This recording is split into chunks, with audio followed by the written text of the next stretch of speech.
Hey, howdy do out there everyone. My name is Michael and welcome to the Do Corner. I hope you all had a great Christmas, or at least had a great Christmas break. Today's video is celebrating the new year by presenting the last of my recorded finals for this past semester. This is a fake article designed for New Hampshire magazine about covered bridges in New Hampshire. I had to make a table of contents and 3 to 4 pages of article and images blended nicely in a format reminiscent of New Hampshire magazine's typical style. After a small deal of research and magazine flipping, I went into this by placing down all of the immediate elements I had collected from free sources and some that the teacher gave me. My initial plan for the table of contents was to lay out all of the featured images like a little pile of photos with the text beneath.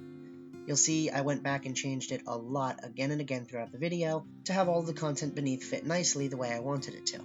Turns out there was a lot more in the table of contents than I had initially thought there was. I came to the idea through an example in class that I had for a 2-page spread of image, which would look very nice, especially as one of the parameters of the project was that the first page had to be basically all image with text overlaid on top in some creative way. So I faded that into the background and began formatting my text on top in little blocks, with the name of the bridge on top I was featuring, followed by the directions to it, and a small blurb about its history. The opener text up at the top runs through all of the columns I made, and this little title I made was split into 2 parts to call emphasis to the words that mattered most.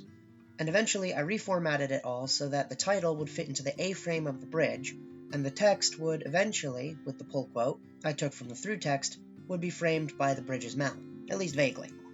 Other than that, you can see me messing with the leading and tracking of the text a lot to change how much space the text took up. Because the only thing I knew going into this was that, even with the images in place, I would need to take up a lot more space, and text looks better when it's not all scrunched up anyway.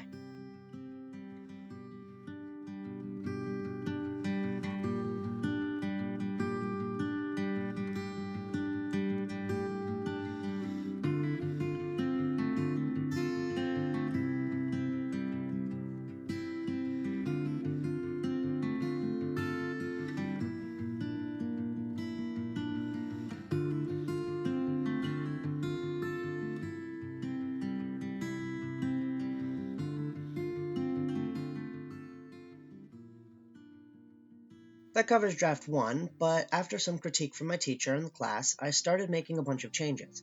The text needed a backer to separate it from the image because there was too much visual information and it was hard to read. I also finally pulled the quote out and moved it up to the first page because what's the point of the quote, which is meant to get people interested in reading the article, if it's on page 2? And with the quote in there, it added some nice focal point to the page and changed the layout inadvertently to something a little more interesting anyway.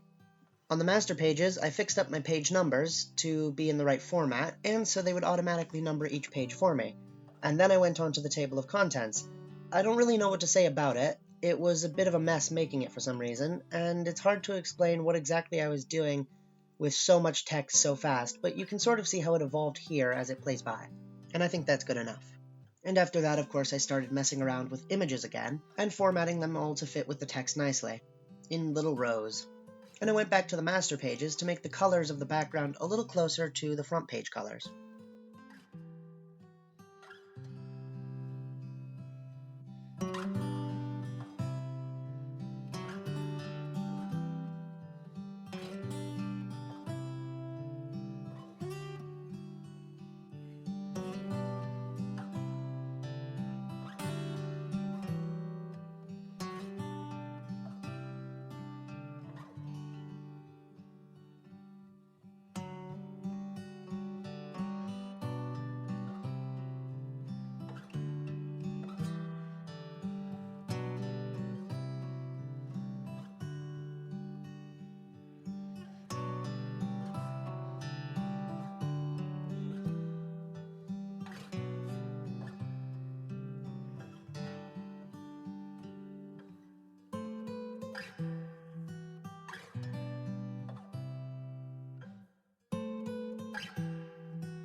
In this final segment, though it might be hard to tell it was a final segment at all, I came back after another round of critique to edit some very subtle features of the article.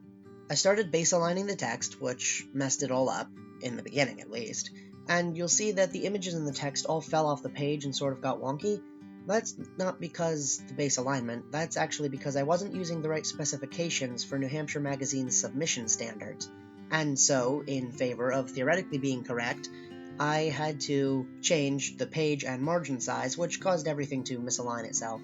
But that's about the gist of the big stuff. I really did too much in this little 1-minute clip segment to tell you what I did, so suffice to say, it was just a lot of me cleaning up my stupid little mistakes for the final submission of the project.